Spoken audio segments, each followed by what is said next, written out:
என் இனிய உலகத்தமிழ் மக்களே, தாய்மார்களே, பெரியோர்களே, சிறார்களே, என் அருமைச் சீடர்களே, யோக நண்பர்களே, யோக விரும்பிகளே, உங்கள் அனைவருக்கும் என் இனிய காலை வணக்கம்.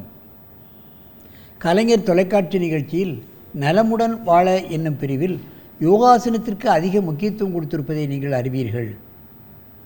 ஏன் அதிக முக்கியத்துவம்? அதிகாலை வேளையில் தான் நல்ல காரியங்களை செய்கின்றோம். அதுபோன்றே பிரம்ம முகூர்த்தத்தில் இந்த ஆசனங்களை செய்துவிட்டால் நமக்கு ஏற்பட்டிருக்கின்ற பலன்கள் மிக மிக அதிகம். வாழ்க்கை செம்மப்படும், வாழ்க்கை வெற்றி பெறும், நினைவாற்றல் பெருகும், பணங்கள் கிடைக்கும், படிப்புகள் கிடைக்கும், பதவிகள் கிடைக்கும். இவையெல்லாம் அனுபவ உண்மை. அந்த நிலையிலே நமது அரங்கிற்கு வருகை தந்திருக்கின்ற நம்ம சாய் பிரணவ் 14 வயது 9வது வகுப்பு படிக்கின்றார். அண்ணா நகரில் உள்ள மத்திய அரசாங்கத்தினுடைய கேந்திரிய வித்யாலயத்தில் படித்து கொண்டிருக்கின்றார். என்னுடைய பயிற்சி சாலைக்கு அவர் ரெகுலராக மாலையில் வந்து பழகுகிறார், காலையில் வீட்டிலே பழகுகிறார். அவர் இப்பொழுது மாணவர்களுக்கு தேவையான, ஏன் மக்களுக்கு தேவையான உசட்டாசனம், ஒட்டக ஆசனம் என்னும் ஆசனத்தை இப்பொழுது செய்யப்போகிறார்.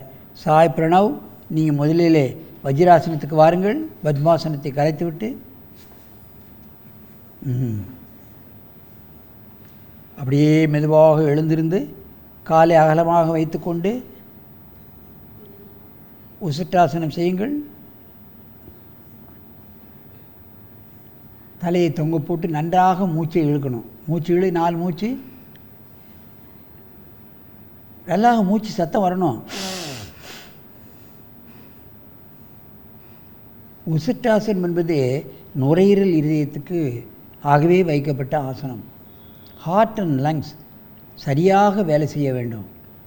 அது நன்றாக வேலை செய்துவிட்டால் நமக்கு ஆஸ்மா, டிபி, இப்பொழுதெல்லாம் 1/3 லங்ஸை தான் உதவிப்படுத்துகிறோம். இந்த உசட்டாசனத்தை காலையிலும் மாலையிலும் செய்தால் 2/3 லங்ஸ் நன்றாக விரிந்து அதிகப்படியான ஆக்சிஜனை இழுக்கக்கூடிய தன்மை நுரையீரலுக்கு வந்து விடுகிறது. அதிகப்படியான ஆக்சிஜனை இழுக்கக்கூடிய தன்மை வந்தால் அதிகப்படியான பிளட் சர்க்குலேஷன் நமக்கு பியூரிஃபை பண்ணப்படுகிறது.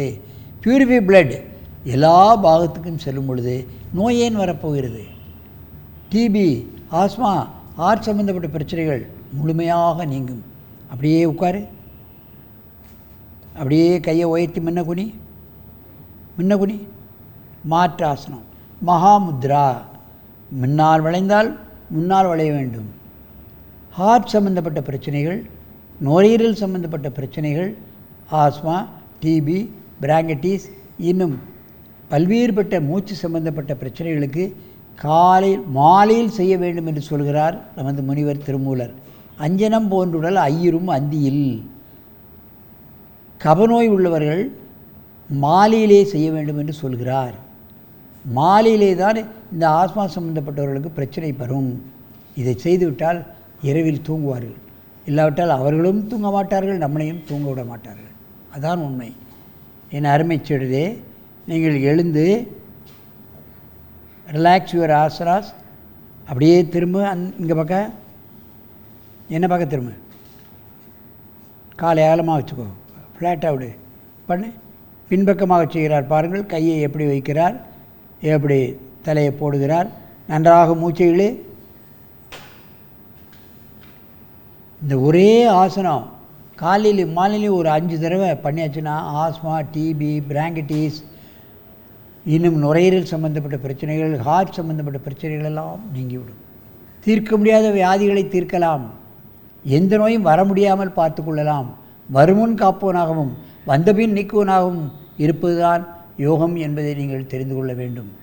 ஆகவே குழந்தைகளையும் பெரியோர்களையும் நோயுற்றோர்களையும் சின்ன சின்ன ஆசனங்களை பழகி தாங்கள் என்றும் நோயற்ற வாழ்வையை, குறைவற்ற செல்வம் என்னும் பேற்றினை பெற்று நெடுது இனிது வாழ வேண்டும் என்று கேட்டு உங்களிடமிருந்து விடைபெறுவது ஆசனம் ஆண்டியப்பன். வணக்கம்.